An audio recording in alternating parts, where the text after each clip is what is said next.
Alors, là, depuis le début, on est sur les... On a revu pas mal de clés de bras, donc on va continuer sur les clés de bras. On est là, d'accord? Vous avez un adversaire qui va faire ce qu'il va faire, peu importe, comme je le dis tout le temps. C'est à vous de décider de faire une clé, c'est à vous de décider d'attaquer, c'est pas à vous d'attendre que votre adversaire vous donne quelque chose, parce qu'il va pas... Il n'est pas censé vous donner quoi que ce soit. Hormis s'il commet des erreurs, mais bon. Dans l'absolu, on part du principe qu'il n'en commet pas et que c'est vous qui devez chercher à faire quelque chose pour finaliser. Donc, là, vous décidez d'avoir comme objectif de finaliser au niveau des bras.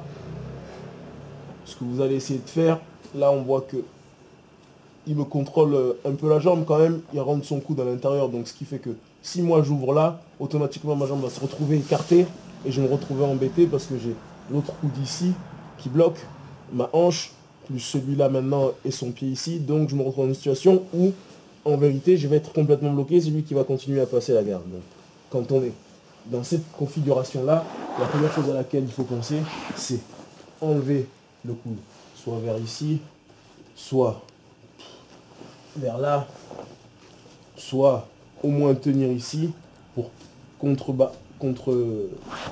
contrecarrer son ambition d'écraser votre jambe. Si on est là, j'ouvre, hop, et je tiens, et je peux un peu contrer le truc. D'accord? Donc, vas-y, tiens. Il est là, il tient. On se rappelle qu'il faut toujours qu'on tire son adversaire à soi pour essayer de faire les clés et qu'on essaie de monter ses jambes le plus haut possible pour le tasser. Donc c'est ce qu'on va essayer de faire. C'est une des phases que j'aime le moins en jiu-jitsu parce qu'elle demande de faire vraiment de la force. Donc il faut le faire, mais c'est pas pour autant qu'il faut se départir d'une petite partie de technique. Donc moi en général ce que j'aime bien faire, c'est plutôt que de ramener mes genoux à moi comme ça, parce que ça en vérité on se rend vite compte qu'on n'arrive pas à faire grand chose quand on est en réalité de combat, parce que les types ils ont de la force dans le dos, parce qu'ils sont gainés, parce que bon voilà, et ben ce que je fais c'est que j'essaye de venir complètement là, ouvrir et ramener avec mes pieds là-haut le plus haut possible, hop, et après de serrer, et là je les ramener. Ce qui n'est pas plus simple, c'est pas beaucoup plus simple, mais c'est plus simple. Ça veut dire que plutôt que de rester là et de tirer là, je vais monter là, sans effort, parce que même s'il force, vas-y, même s'il est vraiment, on tient bien le pantalon et tout, comme un vrai passage, même s'il est là, hop, j'arrive ici, à le ramener, en ouvrant un petit peu et en retirant mes jambes. Et une fois que je l'ai ramené là, ça va toujours être pareil, lui va vouloir se redresser. Et je vais profiter du moment où il va vouloir se redresser pour essayer d'attaquer un bras. Je vais le faire de façon très conventionnelle. Je vais partir sur un armlock. Hop, je vais partir ici et je vais être là. Et on va partir du principe que je ne vais pas réussir à le faire pour X raisons. Donc, je me retrouve dans cette situation où j'essaie de le tenir quand même maintenu là, parce que je me dis, je n'ai pas envie qu'il reparte loin, ça ne m'intéresse pas, là il est tassé, je suis bien.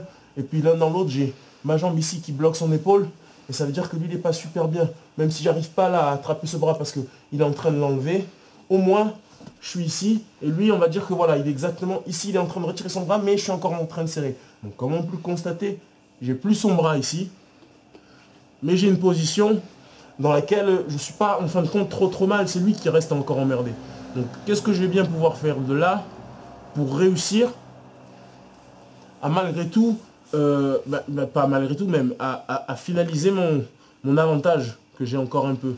Donc j'avais pensé à une clé, et en me retrouvant comme ça, je pense à une autre. Donc on va faire l'autre, on va pas faire celle à laquelle j'avais pensé au départ. C'est au top. Donc là, je le colle, je tiens, et on va partir très simplement. Et sur la clé de bras qu'on a ratée, on va juste avoir à sortir sa hanche ici, et puis de toutes les manières, bon, vous savez déjà ce qui va se passer, c'est hop, et le triangle est là, tout simplement.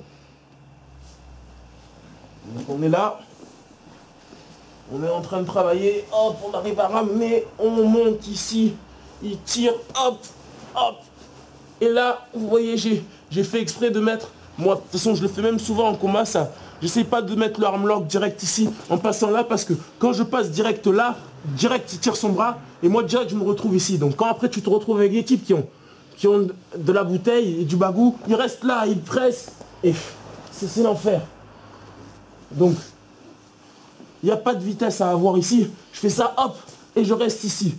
Et ici, de là, je vois venir. En fait. Donc, ma façon de faire, c'est de toujours laisser un choix tricard à mon adversaire. Qu'il se rende compte ou pas, je lui laisse un choix tricard. Je veux qu'il puisse quand même un petit peu bouger. Un adversaire qui ne peut pas bouger, c'est un adversaire qui se fige. Un adversaire figé, c'est un adversaire qu'on ne peut pas finaliser. Une fois que tu es bloqué, que tu as tout fermé, il n'y a plus rien à faire. C'est la meilleure manière de rien prendre. Donc il faut que votre adversaire, il a à un moment donné, toujours, à tout moment, il faut qu'il se dise, putain, je peux m'en sortir. Il faut toujours le maintenir dans cet état d'esprit. Putain, c'est bon, je vais l'avoir là. Là, c'est bon, il a fait une connerie, il m'a laissé bouger.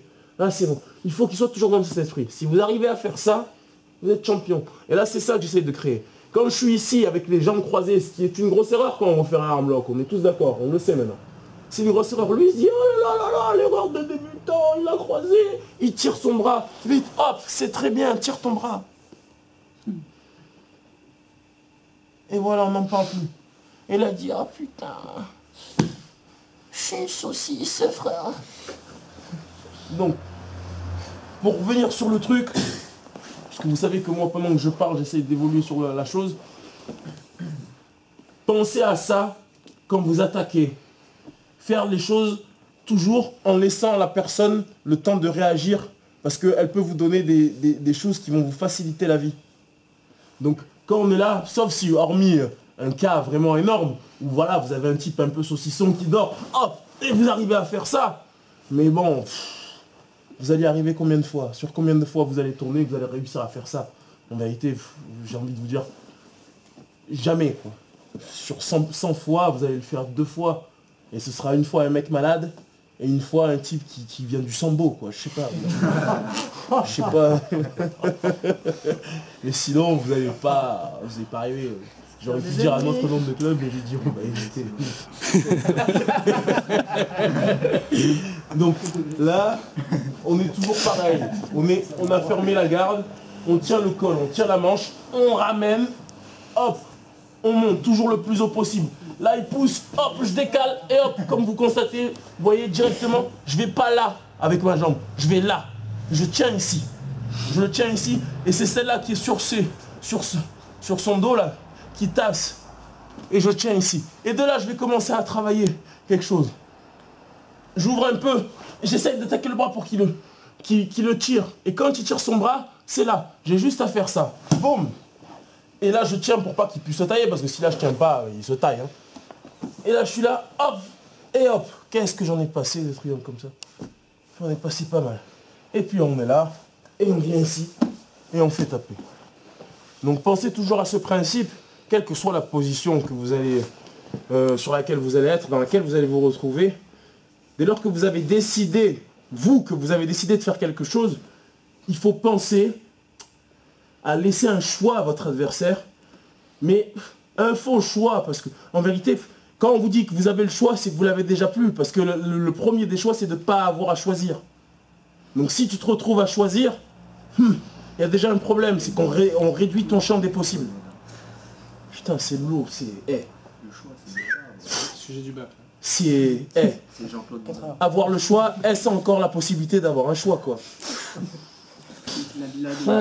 Vas-y, France 5, vas-y, cultivons-nous. Ok. Alors, voilà, bon, enfin, vraiment ça, c'est essayer toujours de mettre votre adversaire dans une situation bancale.